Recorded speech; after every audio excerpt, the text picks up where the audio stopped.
Y ahora, un mensaje de bendición con el pastor Víctor Manuel Buitrago. Y dije, voy a hacer algo que tampoco es muy común en mí, pero creo que tampoco es pecado hacerlo. Tomé los puntos principales del sermón del pastor Charles Stanley. Tomé solo los puntos principales, no tomé las divisiones que él hace de cada punto, porque quise imprimirle mi propia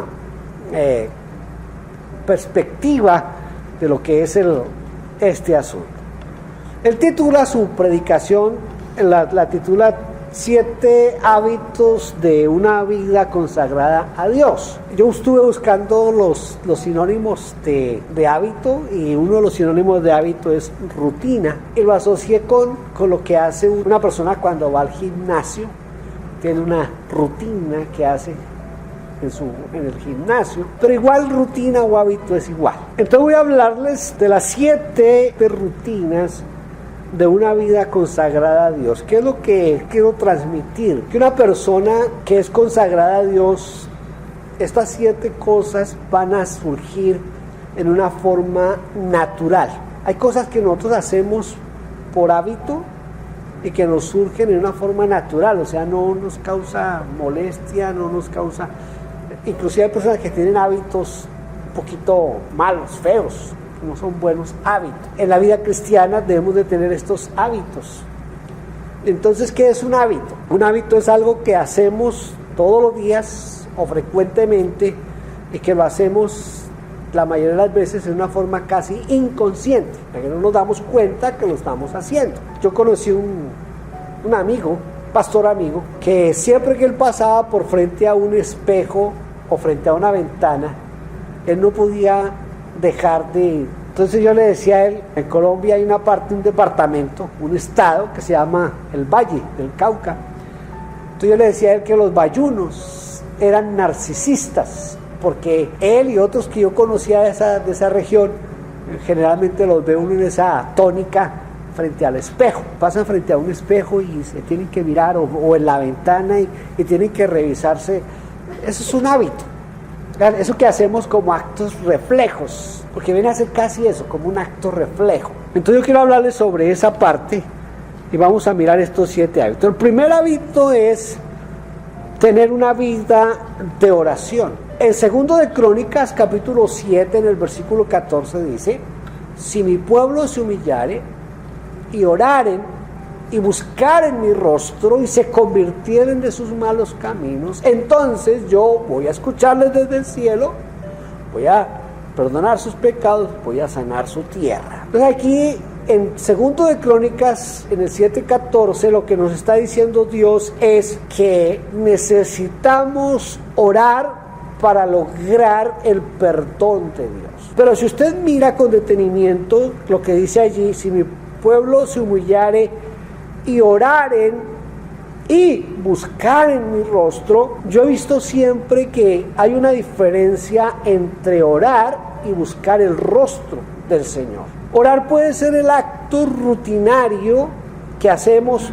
Cuando hablo aquí de rutinario no me refiero a que es malo, sino ese acto como hábito de orar, por ejemplo, por las comidas. Usted va a comer algo y cuando se lo han servido, usted automáticamente con el plato al frente suyo, usted da gracias a Dios. Eso es un acto hábito, un acto reflejo, un acto rutinario. Entonces cuando se habla aquí en 2 de Crónicas, yo veo que la oración puede ser ese acto rutinario, pero que el buscar el rostro va a un acto más profundo de comunión con Dios. Un cristiano, una persona que está consagrada a Dios, uno de sus principales hábitos es la oración, porque la oración es la comunión con Dios, es la comunicación con Dios, es la posibilidad que usted tiene de hablarle a Dios y que Dios le hable a usted a través de la oración.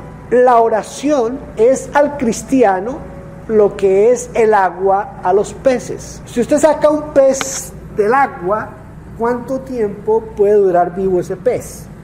Supongo que depende del tipo de pez, del tamaño del pez, pero lo más seguro es que si usted lo saca de su elemento, que es el agua, tarde o temprano se va a morir. Un cristiano sin oración, un cristiano que no ora, es un cristiano muerto o agonizante, si no ora.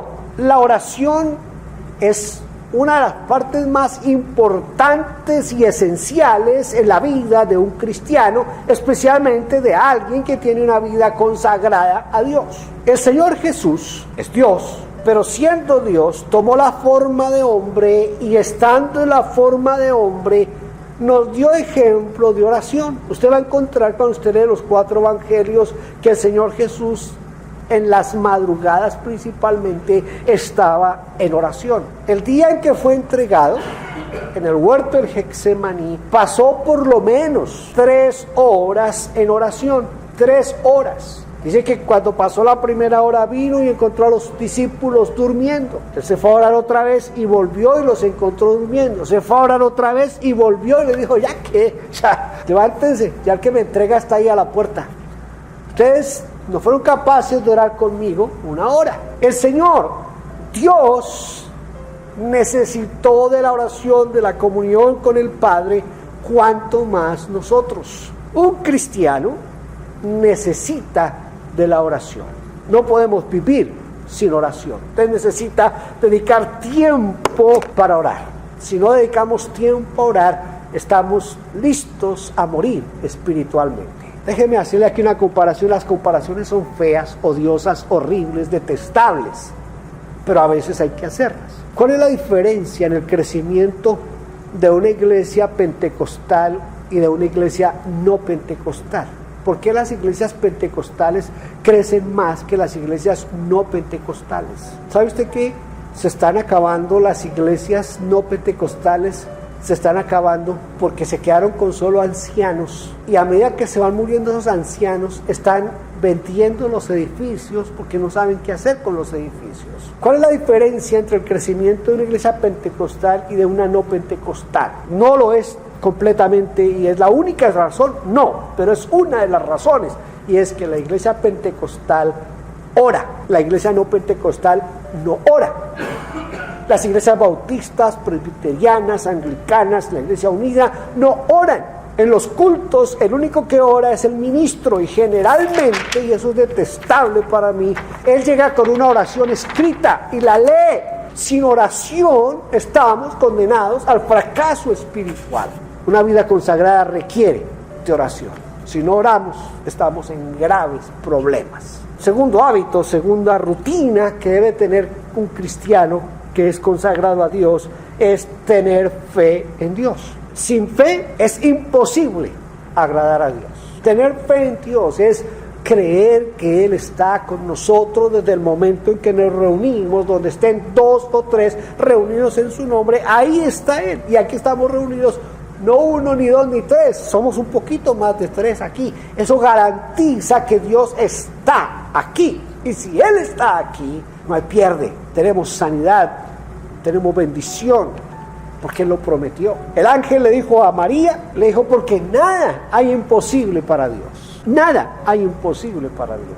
¿Podemos creer eso? ¿Podemos tener esa fe que nos lleva a nosotros no solamente a estar seguros de que está con nosotros y en nosotros, sino que es capaz de hacer milagros y cosas grandes que a veces nosotros no creemos y no podemos ni esperar, pero que Dios las hace de una manera especial? La fe, la Biblia dice que necesitamos ejercitar la fe. La fe tiene que ejercitarse.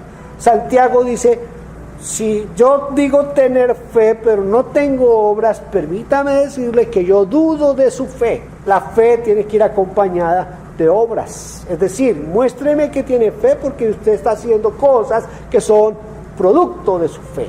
Pero quizás la fe de la que yo quiero como centrarme aquí es la fe que es fruto del Espíritu Santo. Esa fe que es fruto del Espíritu Santo es mi fe en Dios, que no importa lo que pase alrededor mío, no importa si el mundo se está acabando, no importa si todo se está cayendo, yo creo que estoy seguro en las manos de Dios, porque Dios está conmigo, porque Él lo prometió. Esa es la fe, fruto del Espíritu, que si yo veo que el pastor es un adúltero, un fornicario, un ladrón que se roba los diezmos, que vive rico, que no...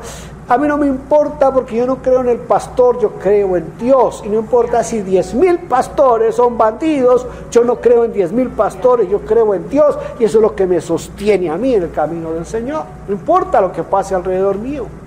La fe como fruto del Espíritu es esa fe que me centra en Dios. Y punto. No hay nada mejor que eso, que creer, esperar en nuestro Dios. En tercer lugar, sí quiero que lo leamos, está en Josué. Josué 1, el versículo 8, Moisés le dice a Josué, le dice lo siguiente: nunca se apartará de tu boca este libro de la ley, sino que de día y de noche meditarás en él, para que guardes y hagas conforme a todo lo que en él está escrito, porque entonces harás prosperar tu camino y todo te saldrá bien. Los creyentes a través de los siglos y hasta el día de hoy testifican la verdad de este consejo porque encuentran en Dios guía a través de la palabra de Dios. Escuche, hermano, un cristiano consagrado medita en la palabra de Dios. Hay diferencia entre leer la palabra de Dios y meditar en la palabra de Dios. Leer la palabra de Dios es ese hábito que usted tiene de leer todos los días X cantidad de capítulos, 10, 15, 5, 3, no sé cuántos usted acostumbra a leer cada día, pero ese hábito que usted tiene de leer se puede quedar en solo lectura si usted no medita en lo que acaba de leer. ¿Qué es meditar?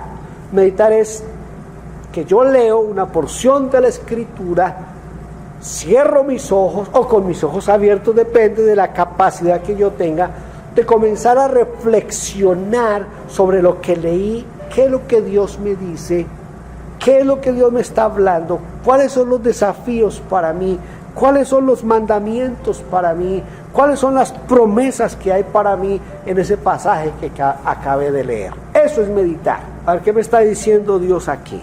Por ejemplo, se me ocurre ahorita, no está en mis notas, pero se me ocurre. Si abrimos el Salmo 50, pues espero que sí sea el Salmo 50 lo que quiero mostrarles. Salmo 50, a mí siempre me ha llamado la atención esta parte de este Salmo, el Salmo 50. Dice, versículo 12, si yo tuviese hambre, Salmo 50, 12 dice, si yo tuviese hambre, no te lo diría a ti, porque mío es el mundo y su plenitud.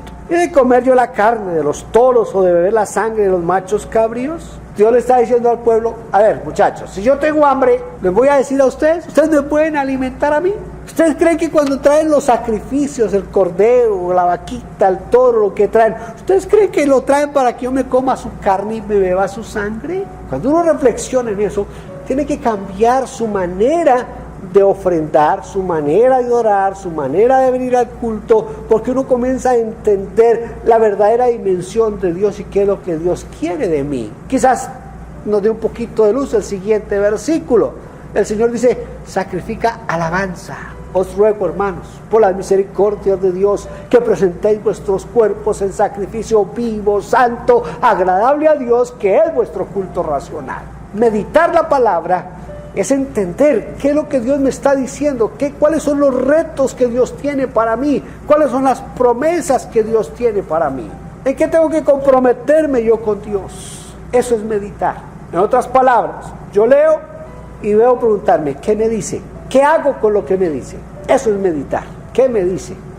¿Qué hago con lo que me dice? En cuarto lugar, obedecer a Dios. Escuche, hermano, Deuteronomio 28 es un capítulo muy especial en el Antiguo Testamento, que en Deuteronomio 28 es donde Dios le dice al pueblo, bueno, a ver, vamos a hacer una cosa, voy a explicarles bien el asunto. Si ustedes hacen lo bueno, si ustedes obedecen mi palabra, ustedes van a obtener estas bendiciones, y comienza a darle las bendiciones. Pero si ustedes oyen la palabra y no quieren vivirla, no quieren obedecerla, les van a venir estas maldiciones. Así que usted escoge la maldición o la bendición. La decisión de quién es suya, es mía.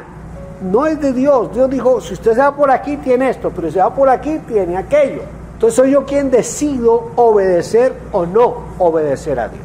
En Bogotá, en la iglesia que yo pastoreaba, la última iglesia que pastoreé, casi toda la iglesia se sabía de memoria lo que dice 1 Samuel 15:22. ¿Quieren buscarlo, por favor? Cuando yo quería que la iglesia hiciera algo, lo que yo les decía era eso. 1 Samuel 15:22, hermanos. ¿Qué dice 1 Samuel 15:22? ¿Alguien quiere leerlo, por favor? Y Samuel dijo: Se complace Jehová tanto en los holocaustos y víctimas, como en que se obedezca a las palabras de Jehová. Ciertamente el obedecer es mejor que los sacrificios, y el prestar atención que la grosura de los carneros. Porque como pecado de adivinación es la rebelión, y como ídolos e idolatría la obstinación. Por cuanto tú desechaste la palabra de Jehová, él también te ha desechado para que no seas rey. Entonces, obedecer a Dios es el cuarto hábito que nosotros debemos de tener. ¿Cuál fue el primer pecado que se cometió en la humanidad? El primer pecado fue la desobediencia. La desobediencia fue el primer pecado. Un cristiano consagrado es un cristiano que obedece a Dios. Es un cristiano que pone en primer lugar a Dios. Para mantener la fe y la santidad es necesario obedecer. Dios compara la desobediencia con la idolatría. ¿Por qué razón? Porque cuando usted desobedece a Dios, usted está poniendo a Dios en un segundo plano y está poniendo el objeto de desobediencia en primer lugar. Les voy a dar un ejemplo. La Biblia dice: no os embriaguéis con vino, ni con cerveza, ni con whisky. ¿Entiendes? Porque ahorita dicen, no, entonces me puedo embriagar con cerveza o con whisky. No, cuando dice no os embriaguéis con vino, está diciendo no os embriaguéis con alcohol. La Biblia dice que los borrachos no entrarán al reino de los cielos. Entonces, la orden es no os embriaguéis con vino. Pero si yo voy y me mando 1 litro de vino, ¿qué estoy haciendo? Estoy desobedeciendo el mandato de Dios. ¿Qué es lo que estoy haciendo en la práctica? En la práctica lo que estoy haciendo es, estoy poniendo el litro de vino, la botella de vino o de whisky o de lo que sea, por encima de Dios. Entonces por eso dice el Señor, la desobediencia es igual que la idolatría. Y la obstinación es igual a la hechicería o a la adivinación. Cristiano consagrado es el que obedece a Dios. ¿Cómo sé yo si estoy o no estoy obedeciendo a Dios? Leyendo la palabra. Si yo no leo y medito la palabra de Dios, no puedo saber si estoy desobedeciendo o no a Dios. A ver, alguien que busca rápido en la Biblia aquí, ¿quién es? A ver, Hebreos 10:25. No dejando de congregarnos como algunos tienen por costumbre, sino exhortándonos y tanto más cuanto veis que aquel día se acerca. ¿Cuál es el mandato? No, el mandato es no dejar de congregarse. Ese es el mandato. Dice, no dejando de congregarnos o de reunirnos. Ese es el mandato. No dejando de reunirnos. Si yo no vengo a la iglesia y no me reúno con los hermanos de la iglesia, ¿estoy obedeciendo la palabra de Dios o la estoy desobedeciendo? No es Víctor Manuel Buitrago el que está hablando aquí, es la palabra de Dios. ¿Entendido? Aquí hago un paréntesis. Les testifico que cuando yo nací, este libro ya había sido escrito. Yo no metí mano aquí nunca, y gracias a Dios que nunca la metí, si no sería un desastre. Esta es la palabra de Dios, y la palabra de Dios dice en Hebreos 10:25, no dejando de reunirnos. El autor de Hebreos dice, algunos tienen por costumbre, pero el hijo consagrado, el hijo de Dios, el que obedece la palabra de Dios, ¿qué hace? No deja de reunirse. Así que la próxima vez que usted vaya a fallar a la iglesia, pregúntese, ¿obedezco a Dios o no obedezco a Dios? Si la desobediencia es idolatría y estoy desobedeciendo venir a la iglesia, ¿en qué estoy? Y la idolatría es el pecado que más aborrece Dios. Entonces, ¿en qué plano estoy con Dios? Tremendo, ¿verdad? Obedecer a Dios. Quinto, Efesios 5:18, se lo acabé de citar de memoria. No os embriaguéis con vino, en lo cual hay disolución, antes bien sed llenos del Espíritu Santo. Entonces la quinta es depender del Espíritu Santo. ¿Por qué depender del Espíritu Santo? Porque el único que nos convence de pecado, justicia y juicio es el Espíritu Santo. El único que nos guía a toda verdad es el Espíritu Santo. El Espíritu Santo es el que nos ayuda en nuestra santificación. El Espíritu Santo es el que gime por nosotros delante del Padre con gemidos indecibles. Porque nosotros no sabemos pedir como conviene, pero el Espíritu intercede por nosotros delante del Padre. Necesitamos depender del Espíritu Santo. Hermanos, si no dependemos del Espíritu Santo, dependeremos de la religión, de la carne, de las normas, pero no del Espíritu Santo, y estamos andando incorrectamente. Usted necesita dependencia absoluta del Espíritu Santo. No lo vamos a leer ahorita, pero se lo voy a dejar como tarea. Cuando llegue a su casa, hoy, mañana, durante esta semana, márquelo, escríbalo en alguna parte, va a leer Romanos capítulo 8. Léalo todo y medítelo. No solo lo va a leer, sino que lo va a meditar. Romanos capítulo 8. Usted va a mirar qué es vivir en el Espíritu. Y lo va a mirar no desde la perspectiva de su pastor, sino desde la perspectiva del apóstol Pablo escribiéndole a los hermanos en Roma. Romanos capítulo 8. Medítelo esta semana. En cualquier momento, busque una mañana, una tarde, deje de ver una de las novelas que siempre ve y diga, voy a dedicar este tiempo a meditar Romanos capítulo 8 y me voy a dar cuenta si sí dependo o no del Espíritu Santo. Y el domingo me comenta, el domingo me dice, si puedo venir el domingo, ¿no? Porque no sé si yo pueda venir el domingo. Estoy hablando de los que no dejan de congregarnos y no sé si pueda el domingo. Pero si no puedo venir el domingo, entonces dentro de 15 días, en el Día de la Familia, que va a ser en 15 días, entonces me comenta cómo le fue leyendo Romanos capítulo 8. ¿Está bien? Pero medítelo. El Espíritu Santo es esencial en la santificación. Cuando dice aquí en Efesios, antes bien, sed llenos del Espíritu, dicen los expertos, pues yo no sé griego, pero dicen que la palabra que se usa es una palabra que se puede traducir como algo así como esténse llenando constantemente del Espíritu Santo. Es decir, que la acción de estarnos llenando es una acción continua.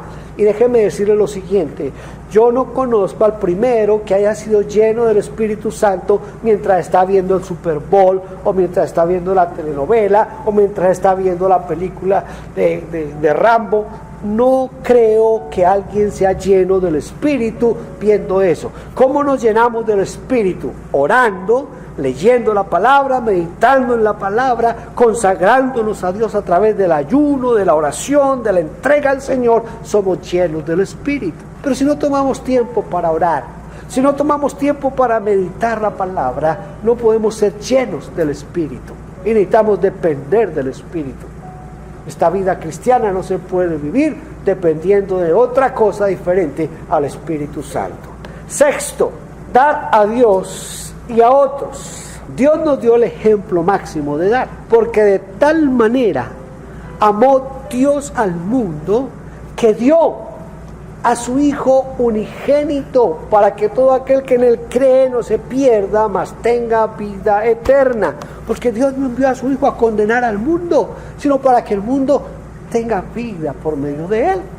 Escuche, hermano, el ejemplo máximo de dar nos lo da Dios Padre. Nos dio lo más preciado, lo mejor, su Hijo unigénito nos lo entregó. Y él dice en Lucas capítulo 6, en el versículo 38, dice, dad y se os dará. Medida buena, remecida, apretada, rebosante, van a recibir. Dad y se os dará. Necesitamos aprender a dar. Voy a hacer una diferenciación entre dar a Dios y dar a otros. Dar a Dios es entender que Dios me provee, me da, me sustenta y yo voy a dar para él. Pero ya sabemos por el Salmo 50, por lo que dice en Crónicas, cuando David dice que le podemos dar a Dios no le podemos dar nada porque todo le pertenece a él. No podemos traer un cordero y decirle, Señor, aquí está el cordero, cómetelo, porque él no se lo va a comer. Cuando damos para Dios no es tanto el asunto de la ofrenda, del diezmo, no, es la actitud del corazón con la cual yo doy a Dios. Una persona puede no tener dinero, puede no tener nada, pero trae una moneda y es todo lo que tiene, pero trae un corazón dispuesto para Dios, reconociendo que Dios es quien lo sustenta, quien lo mantiene y que lo único que tiene es lo que va a dar para el Señor, pero que lo hace con un corazón generoso y agradecido para Dios. Eso es lo que Dios quiere. Puede ser que el señor Slim viniera a nuestra iglesia y nos soltara aquí una ofrenda de $1.000.000, pero si lo hace así, yo les doy $1.000.000 porque a mí me sobra la plata. Eso no es darle a Dios. Darle a Dios es reconocer su señorío, su soberanía, su grandeza y su poder. Dar a otros. Necesitamos aprender a darle a otros. Usted no sabe cuántas veces cuando uno tiene un corazón generoso puede suplir las necesidades de otras personas. Ayer iba con Davidcito, lo iba a llevar a su entrenamiento de fútbol, y en uno de los semáforos hay un muchacho, no es una persona vieja, es un joven, yo calculo unos 22, 23 años, ahí en el semáforo con su cartelito ahí de soy un homeless, necesito que me ayude, y yo llevaba unas monedas ahí en el carro, entonces bajé la ventana, saqué las monedas y se las entregué al muchacho. Y cuando yo estaba subiendo otra vez el vidrio, le comenté a mi esposa y le dije, yo sé que mucha gente critica que se le dé a ellos dinero, porque ellos tienen el welfare, y el welfare se supone que suple todas sus necesidades. Pero siempre a mí se me quedó grabado en mi mente una escena, un día que yo llegué a la Wycliffe con Oxford, un día de invierno, había nieve, la temperatura yo creo que estaba por lo menos a -10, y hay un hombre allí con su cartel de que lo ayudemos, que le den a alguien algo. Y yo bajé el vidrio y se lo di, le di unas monedas, y cuando él recibió las monedas, él las contó. Yo creo que él tenía en su mente cuánto tenía en el bolsillo, y cuando contó mis monedas, se dio cuenta que había alcanzado seguramente lo de un café, yo no sé, porque apenas contó mis monedas, inmediatamente pasó a la calle y se metió al Starbucks. Y yo fui conmovido porque yo pensé, un hombre con frío y necesita un café caliente, hay que darle. La Biblia dice, al que te pida, dale, al que te pida, dale. Aquí a veces nosotros creemos que en este país no hay gente necesitada, y aquí hay mucha gente necesitada. Mucha gente necesitada. Aquí la ventaja de las tarjetas que venden en el Food Basic, que venden en el No Frills, esas tarjetas que usted compra una tarjeta por $50 o $100, y usted puede ir y entregársela a alguien, un hermano de la iglesia, un amigo suyo, un vecino suyo. Usted no lo está haciendo sentir mal porque no le está trayendo. Si usted le trae quizás el arroz, la pasta, los frijoles, es que frijoles, ya estoy hablando como mexicano, los frijoles, entonces cuando usted le trae los frijoles a esa persona quizás usted lo hace sentir mal, ¿verdad? Pero si usted le trae una tarjeta de esas y se la entrega, esa persona va a recibirla con gratitud y quizás va a comprar lo mismo que usted le iba a traer, pero se va a sentir menos inferior y usted lo va a bendecir. Yo le decía esta mañana a mi hijo, aquí hay una costumbre que es bonita, a mí siempre me ha parecido bonita, y es que a uno le regalen una tarjeta de Tim Hortons. Yo le decía a mi hijo, Tim Hortons es una cafetería, y cuando uno entra a Tim Hortons no es para llenar necesidades básicas. Usted entra a Tim Hortons no porque usted quiere tomar un café y comerse una dona, pero usted no, o quizás tomarse una sopa de brócoli, que es lo más delicioso que hay en Canadá, la sopa de brócoli de Tim Hortons, no hay nada mejor que eso en Canadá. Entonces, usted quizás quiere tomar una sopita de brócoli de Tim Hortons, pero generalmente es un café y una dona. Pero cuando le regalan una tarjeta de 10 o 15 o $20 de Tim Hortons, a mí me parece bueno porque es un gesto de desprendimiento, de dar. Yo no necesito un café, no es una necesidad, pero si me dan una tarjeta de Tim Hortons, cuando yo entré a Tim Hortons yo voy a decir, bendice a fulano de tal, porque puedo entrar a Tim Hortons a gastar. Va a recibir por lo menos una oración de bendición de mi parte. No sé si me estoy haciendo entender, pero necesitamos un corazón generoso, aprender a dar a otros. Démosle a Dios y démosle a otros. Un cristiano consagrado le da a Dios. Un cristiano consagrado le da a otros. Al que te pida, dale. Piense siempre en eso. Al que te pida, dale. Y último, la 7. Quiero que leamos un pasaje un poquito extenso, pero vale la pena leerlo. Mateo 18. Yo sé que ustedes conocen este pasaje muy bien. Mateo 18, versículo 23. Por lo cual el reino de los cielos es semejante a un rey que quiso hacer cuentas con su siervo. Y comenzando a hacer cuentas, le fue presentado uno que le debía 10,000 talentos. Un talento era más del salario que un trabajador recibía en 15 años. Le repito, un talento era más del salario que un trabajador recibía en 15 años. Piense cuánto se ganaría usted en 15 años de trabajo. Piense que usted se gana el salario mínimo de Canadá. ¿Cuál es el salario mínimo de Canadá? El salario mínimo de Canadá se puede calcular, ¿qué? ¿En $2,000 al mes, más o menos? $2,000 al mes, más o menos, sería como el salario mínimo. ¿En un año cuánto sería? Serían 24,000, ¿verdad? En 15 años, hasta ahí llegaron mis matemáticas, pero usted lo puede multiplicar y sabe más matemáticas. No, el hermano Eduardo es bueno para eso. Más o menos cuánto sería en 15 años, hermano. Imagínese, mire la deuda. Vuelvo y les leo. Un hombre que le debía 10,000 talentos, ¿podría algún día ese hombre pagar esa deuda? Ni trabajando toda su vida pagaría la deuda. A este, como no pudo pagar, es que iba a poder pagar. Nadie puede pagar eso. Ordenó su señor venderle y a su mujer e hijos y todo lo que tenía para que se le pagase la deuda. Entonces aquel siervo postrado le suplicaba diciendo: Señor, ten paciencia conmigo y te lo pagaré todo. Tenía fe el hombre, yo te lo voy a pagar todo. El señor de aquel siervo, movido a misericordia, le soltó y le perdonó la deuda. Escuche, le perdonó la deuda. Pero saliendo aquel siervo, halló a uno de sus consiervos que le debía 100 denarios. El denario era el jornal de un día de trabajo. ¿Cuánto era que debía este hombre al rey? ¿Y cuánto era que le debía al consiervo? Un día de trabajo, un día de trabajo. $8 horas a $14, ¿cuánto nos da? Digamos, ahí para redondear cifras, $100. Esa era toda la deuda que tenía con el consiervo. Dice que le debía 100 denarios y haciendo de él, le ahogaba diciendo: págame lo que debes, lo que me debes. Entonces su consiervo, postrándose a sus pies, le rogaba diciendo: ten paciencia conmigo y yo te lo pagaré todo. Las mismas palabras que el otro había usado con el rey. Mas él no quiso, sino fue y le echó en la cárcel hasta que pagase la deuda. Ay, ¿somos o no somos así nosotros? Dios nos ha perdonado todos nuestros pecados. Dios nos ha perdonado hasta lo que nos imaginamos. Pero cuando un hermano comete una falta contra nosotros, ¿cuál es nuestra actitud?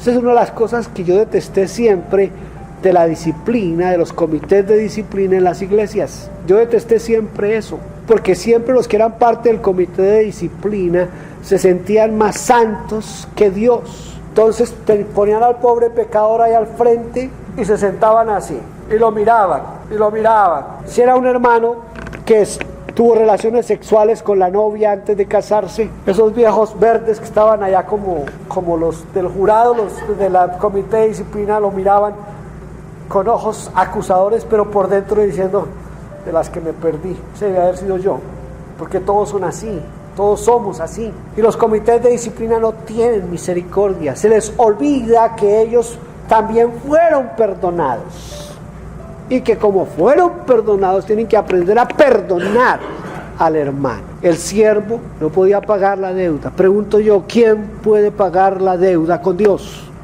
Nadie. Por eso Dios entregó a su hijo, porque era la única forma. Se pagaba con sangre, pero no cualquier sangre. Viendo sus consiervos lo que pasaba, se entristecieron mucho y fueron y refirieron a su señor todo lo que había pasado. Entonces, llamándole su señor, le dijo: siervo malvado, toda aquella deuda te perdoné porque me rogaste. ¿No debías tú también tener misericordia de tu consiervo, como yo tuve misericordia de ti? Entonces su señor, enojado, le entregó a los verdugos hasta que pagase todo lo que le debía. Así también mi Padre Celestial hará con vosotros, si no perdonáis de todo corazón cada uno a su hermano sus ofensas. Un cristiano consagrado a Dios es un cristiano que aprende a perdonar. Si usted no puede perdonar, Dios no lo puede perdonar a usted. Todos ustedes saben el Padre Nuestro de memoria, ¿verdad? Padre nuestro que estás en los cielos, santificado sea tu nombre, venga tu reino, hágase tu voluntad, así como se hace en el cielo, que se haga aquí en la tierra. Y dice después, perdónanos nuestras ofensas, así, o sea, lo que yo le estoy diciendo a Dios es, en la medida que yo perdono a otros, perdóname tú a mí, perdóname como yo perdono a los que me ofenden. Si yo no perdono a los que me ofenden, le estoy diciendo a Dios, te estoy dando el derecho legal de no perdonarme a mí. Importantísimo, básico en un cristiano, aprender a perdonar. ¿Qué es perdonar? Según los expertos, dicen que perdonar es dejar pasar. Eso es lo que quiere decir perdonar, dejar pasar. Una infidelidad conyugal, por ejemplo, en nuestra cultura latinoamericana y machista, que gracias a Dios ya se está como apagando un poquito, pero en nuestra cultura la mujer no puede ser infiel, porque ese es el pecado imperdonable en el matrimonio. Pero el hombre puede tener todas las que quiera, que para eso es el hombre. Tenemos que aprender a perdonar al uno y al otro. A mí a veces me aterra familias donde el padre no se habla con el hijo o el hijo con el padre porque tuvieron un conflicto y no se hablan. Hermanos, que son hermanos, nacidos de la misma matriz, que no se hablan. Yo me pregunto, ¿en dónde está el amor de Dios en esas personas? ¿En dónde? Tenemos que perdonar. Si somos hijos de Dios, tenemos que perdonar. No se puede vivir la vida cristiana sin el hábito de perdonar. ¿Cuántas veces tengo que perdonar a mi hermano? ¿Hasta 70 veces? No, 70 veces 7. Dicen que eso era en un solo día. Yo ya se me he puesto a pensar, para que a uno lo estén ofendiendo 490 veces en un solo día, mejor dicho, tiene que vivir con una arpía, una serpiente, no sé con qué, una alacrán en la casa, para que esté con esa situación de tanta ofensa. Pero se está llevando al extremo, es decir, que no hay límite para el perdón. No dice, usted perdone si le hacen esto, pero si le hacen esto no perdone. No, tenemos que perdonar todo, todo, perdónenme. ¿Sabe usted que a veces uno como pastor dice cosas que la gente quiere golpearlo a uno? Que gracias a Dios todavía conserva ciertos principios cristianos y no lo golpean a uno, ¿no? Un pastor está predicando en su iglesia, cuando terminó de predicar sale un hermano grande. Perdóneme, hago esta comparación más o menos como si el hermano Ariel y yo, ¿no? Yo el pastor y él es el hermano, y va a coger al pastor de aquí, hermanos, y lo levanta así de aquí, ¿no?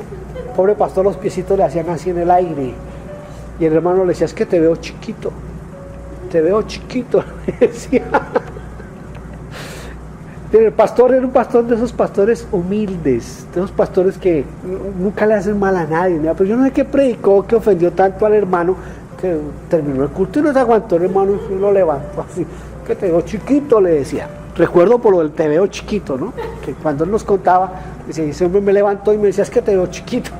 Y decía, y de verdad que me veía chiquito, que mis pies allá bailando en el aire, ¿sí? Y el hombre levantándome así. Y yo sé que a veces uno como pastor dice cosas que molestan a los hermanos.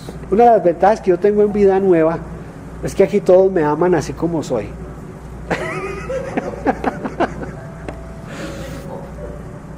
Hasta ahora no he tenido problema con nadie, pero por si acaso, en Colombia decimos por si las moscas, perdónenme. Perdonar, es necesario perdonar. Amén. Entonces, ¿cuáles son los 7 hábitos de una persona consagrada? Oración, meditación en la palabra de Dios, obediencia a Dios, fe en Dios, depender del Espíritu Santo, dar a Dios, dar a otros y perdonar. No se olviden de eso. Si quieren escuchar la otra versión, escuchen al pastor Charles Stanley. Quizás se lo predica mejor que yo. Búsquelo ahí, 7 hábitos en la vida de una persona consagrada. En el YouTube lo encuentra. Escúchelo porque vale la pena escuchar al pastor Stanley. Especialmente les recomiendo un punto de esa predicación, cuando él habla de la dependencia del Espíritu Santo. Para un pastor bautista que hable así como él habla ahí del Espíritu Santo, es una cosa que lo mueve a uno. Que Dios nos ayude, hermanos. Pónganse de pie y le damos gracias a Dios. Padre, gracias. Gracias porque nos has salvado, nos has dado vida nueva. Ahora queremos vivir una vida enteramente consagrada a ti, Señor. Que estos 7 hábitos permanezcan en nuestra vida todos los días y que los podamos hacer de una manera natural. Que no tengamos que esforzarnos, Señor, en que esto sea parte de nuestra vida. Te ruego en el nombre de Jesús que nos ayudes, que nos bendigas, que nos prosperes en todo, Señor. Gracias, Padre. Gracias en el nombre de Cristo Jesús. Gloria a Dios. Amén. Amén. Gracias por vernos.